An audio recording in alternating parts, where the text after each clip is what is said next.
윤석열 대통령과 김건희 여사는 이제 더 이상 숨길 생각도 없이 대놓고 수사기관에 압박을 가하기 시작했습니다.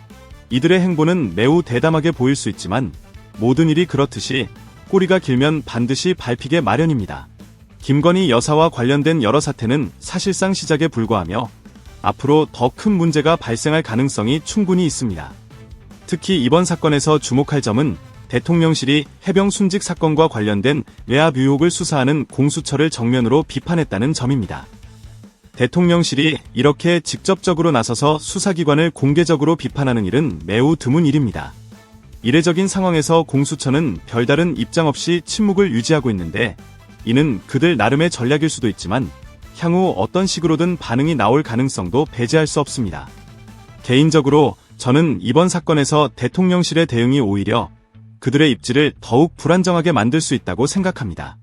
정치적으로나 사회적으로 매우 민감한 시점에서 신중한 대처가 요구됩니다. 그러나 대통령실이 이처럼 과도한 공개 비판을 함으로써 오히려 역효과를 초래할 가능성이 있습니다. 이러한 행동은 국민들에게 불신을 심어줄 수 있으며 궁극적으로는 정부의 신뢰도에 타격을 줄 수 있습니다. 대통령실이 앞으로 이 문제를 어떻게 해결할지 그리고 공수처가 어떤 대응을 할지 지켜봐야 할 것입니다. 윤석열 대통령은 검찰과 공수처가 공정하게 수사할 것이라고 주장하며 특검의 필요성을 부정했습니다. 그러나 최근 일련의 사건들은 오히려 특검의 필요성을 스스로 증명하는 듯한 모습을 보여주고 있습니다. 특히 대통령실이 공수처의 수사 기밀이 언론에 지속적으로 보도되는 것에 대해 강하게 지적하며 피해 사실 공표가 중범죄라고 언급한 점이 주목할 만합니다. 현재 공수처는 이에 대해 별다른 입장을 표명하지 않고 침묵을 지키고 있습니다.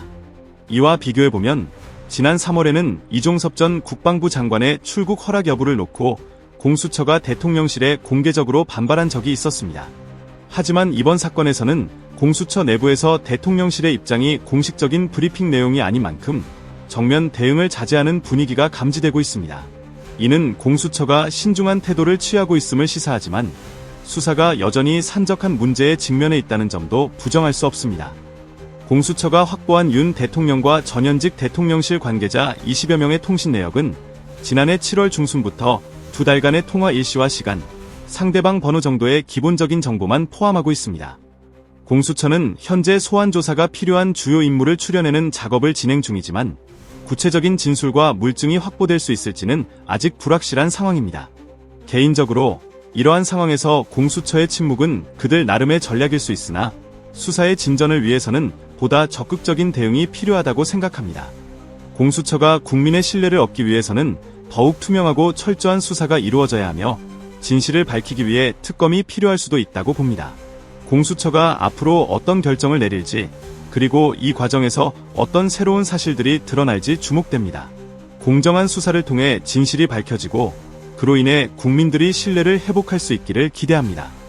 박정은 전 수사단장이 고발한 사건이 발생한 지 거의 1년이 다 되어가고 있지만 지난 5월 김계환 사령관을 재소환한 이후로 핵심 관계자들에 대한 추가적인 소환 조사가 전혀 이루어지지 않고 있습니다. 이러한 상황에서 야당은 특검을 요구하는 목소리를 높이고 있으며 더불어민주당의 박찬대 당대표 직무대행 겸 원내대표는 용산 대통령실 이전과 관련된 여러 의혹에 대해 특검을 추진하겠다고 발표했습니다. 박 직무대행은 대통령실 이전과 관련된 여러 의혹들, 특히 무자격 업체가 대통령 관저 증축 공사를 불법으로 진행했다는 의혹을 강조하며 이러한 문제를 그냥 넘어갈 수 없다고 주장했습니다. 특히 문제의 무자격 업체가 코바나 컨텐츠를 후원한 사실이 밝혀지면서 김건희 여사가 자신을 후원한 업체에게 특혜를 제공한 것이 아닌지에 대한 의심이 증폭되고 있습니다. 또한 감사원이 대통령실 관저 이전과 관련된 감사 결과 발표를 7번이나 연기한 것은 실질적으로 진상을 규명하려는 의지가 없다는 것을 보여주는 행위로 비판받고 있습니다. 박 직무대행은 윤석열 정부에서 발생하는 각종 기괴한 의혹들에 김건희 여사의 이름이 빠짐없이 등장하고 있으며 수사당국은 이들 의혹에 대해 몸을 사리며 적극적으로 나서지 않고 있다고 지적했습니다. 최근 참여연대는 대통령실 관저 이전과 관련된 불법 의혹에 대한 감사원의 감사기간 연장 통보를 공개하며 이를 명백한 직무유기로 비판했습니다. 이러한 상황에서 박 직무대행은 대통령실 이전 문제에 대해 성역 없는 진상조사를 위한 특단의 조치가 불가피하다고 강조하며 민주당은 국가 기강을 훼손하고 법치주의를 조롱하는 대통령 부부의 행태를 특검을 통해 철저히 조사하고 그 책임을 묻겠다는 의지를 표명했습니다.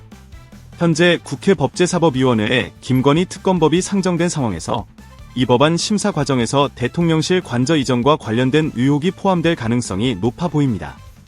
이러한 와중에 김건희 여사의 고가 가방 수수 의혹을 수사 중인 검찰이 이르면 다음 주에 수사 결과를 발표할 것으로 예상됩니다. 검찰은 가방 선물에 직무 관련성이나 대가성이 없고 청탁금지법상 배우자 처벌 규정도 없다는 이유로 기소가 어렵다는 결론을 내린 것으로 전해졌습니다. 그러나 이 과정에서 대검찰청과 서울중앙지검 간의 갈등이 드러났고 이에 대한 추가적인 조사가 필요하다는 목소리가 나오고 있습니다. 개인적으로 이러한 상황에서 특검의 필요성은 더욱 명백해지고 있다고 생각합니다. 수사기관의 공정성과 투명성을 확보하고 국민의 신뢰를 회복하기 위해서는 이러한 의혹들을 철저히 조사할 필요가 있습니다. 대통령실 이전과 관련된 모든 의혹이 명확히 밝혀져야 하며 책임이 있는 자들은 반드시 법적 책임을 져야 할 것입니다. 특검을 통해 진실이 규명되고 이로 인해 대한민국의 법치주의가 다시 한번 굳건히 서기를 기대합니다. 검찰이 돌발 행동을 지시받았다는 주장이 제기되면서 많은 국민들은 이 지시의 배후로 김건희 여사를 지목하고 있습니다. 현재 검찰은 김건희 여사에 대한 수사를 아무 문제 없이 종결하려는 움직임을 보이고 있지만 이러한 시도가 단순한 눈속임에 불과하다는 비판이 제기되고 있습니다. 이러한 가운데 검찰이 문재인 전 대통령의 사위인 서아무개 씨의 타이스타젯 채용 특혜 의혹을 수사하면서 문 전 대통령 부부의 계좌 거래 내역을 조회한 사실이 밝혀지자 야당에서는 이를 인간 사냥과 같은 정치 보복 수사라며 강력히 반발하고 있습니다. 더불어민주당의 민영배 의원을 비롯해 문재인 정부 당시 청와대에서 근무했던 여러 의원들은 기자회견을 열어 검찰의 문 전 대통령 금융계좌 조회는 명백한 정치 보복이라고 비판했습니다. 이들은 검찰이 지난 4년간 문 전 대통령 주변을 철저히 수사했지만 아직까지 명확한 결론을 내지 못했으며 이제는 전임 대통령을 모욕하는 방식으로 여론을 조작하려 한다고 주장했습니다. 이는 검찰이 스토킹 수준의 집요한 수사를 벌이면서도 결론에 도달하지 못한 억지 수사라는 비판으로 이어졌습니다. 검찰은 서아무개 씨가 타이스타젯에 채용된 후 문 전 대통령 부부와 딸 부부 사이의 자금 흐름을 살펴보기 위해 문 전 대통령과 김정숙 여사의 계좌에 대한 압수수색 영장을 발부받은 것으로 전해졌습니다. 검찰은 이 사건을 통해 문 전 대통령에게 뇌물죄를 적용하려는 의도를 보이고 있으며 특히 수사의 진행 과정과 갑작스러운 계좌 조회 시기가 매우 유심스럽다는 지적이 나옵니다. 윤건영 의원은 검찰이 윤석열 정부 출범 초기 김건희 여사의 금융거래를 조회한 뒤 1년 이상 지난 올해 1월 김 여사와 문 전 대통령의 계좌를 여러 차례 들여다봤다고 밝혔습니다. 그는 이러한 행위가 윤 대통령의 명예훼손 혐의와 관련하여 정치인, 언론인 등에 대한 무차별적인 통신 조회와 일치하는 시기에 이루어졌다고 말했습니다. 이와 관련해 민영배 의원은 전직 대통령을 어떻게든 수사 대상으로 올리려는 의도이며 이는 권력을 유지하기 위해 비도덕적인 수단을 동원하고 있다고 강하게 비판했습니다. 개인적으로 이러한 상황은 매우 심각하고 우려스러운 사안이라고 생각합니다. 검찰이 정치적인 목적으로 수사를 이용한다면 이는 법치주의와 민주주의의 근간을 흔드는 위험한 행동입니다. 공정성과 투명성이 담보되지 않은 수사는 국민의 신뢰를 잃게 만들며 사회적 혼란을 초래할 수 있습니다. 따라서 모든 수사는 법과 원칙에 따라 공정하게 이루어져야 하며 이번 사건 역시 명확한 진실이 밝혀져야 한다고 봅니다. 이러한 과정을 통해 국민의 신뢰를 회복하고 사회적 정의가 실현되기를 기대합니다. 김건희 특검법이 다시 발의되었습니다. 이번 법안은 기존의 당론 법안보다 수사 대상을 더욱 확대하고 수사 기간을 연장하는 것을 핵심으로 하고 있습니다. 더불어민주당의 민영배 의원을 비롯한 국회 공정사회 포럼 소속 의원들은 기자회견을 열어 김건희 특검법을 재발의한다고 발표했습니다. 이들은 김건희 특검법이 21대 국회와 22대 국회를 포함해 총 6번 발의되었으며 단일 사건에 이렇게 많은 특검법 시도가 이루어진 것은 매우 이례적이라고 강조했습니다. 이는 대통령 배우자인 김건희 여사의 부정비리가 그만큼 심각하다는 것을 반영한다고 주장했습니다. 이날 기자회견에서 공정사회 포럼 소속 의원들은 국민의힘을 향해 이번만큼은 용산의 눈치를 보지 말고 양심에 따라 김건희 특검법에 찬성하라고 강력히 촉구했습니다. 이들은 또한 윤석열 대통령에게 거부권을 행사할 생각조차 하지 말라고 경고의 메시지를 전했습니다. 이번에 새로 발의된 특검법은 기존 법안에 비해 수사 대상을 크게 확장했습니다. 삼부 토건 주가조작 사건, 코바나 컨텐츠 뇌물성 협찬 사건, 국민권익위원회 조사에서의 불법 행위, 인사 개입 사건, 최병 사망 사건, 그리고 세관 마약 사건에 대한 규명과 로비 등의 내용이 추가되었습니다. 또한 수사기간을 연장하여 20일간의 수사 준비 기간 동안에도 신속한 증거 수집이 필요한 경우 관련 수사를 진행할 수 있도록 했고, 수사기간도 30일 추가할 수 있도록 했습니다. 민주당은 윤석열 대통령에 대한 탄핵 소추안 발의와 청문회를 통해 제기된 의혹을 철저히 규명하기 위해 김건희 특검법의 수사 대상을 확대하겠다는 의지를 분명히 해왔습니다. 이는 단순한 정치적 공세가 아니라 국민의 알 권리를 지키고 공정한 사회를 만들기 위한 필수적인 조치라고 생각합니다. 진실이 밝혀지지 않은 채 의혹이 계속된다면 이는 대한민국의 법치주의와 민주주의에 심각한 타격을 줄 것입니다. 개인적으로 이번 특검법 발의는 진실을 밝히기 위한 필수적인 과정이라고 생각합니다.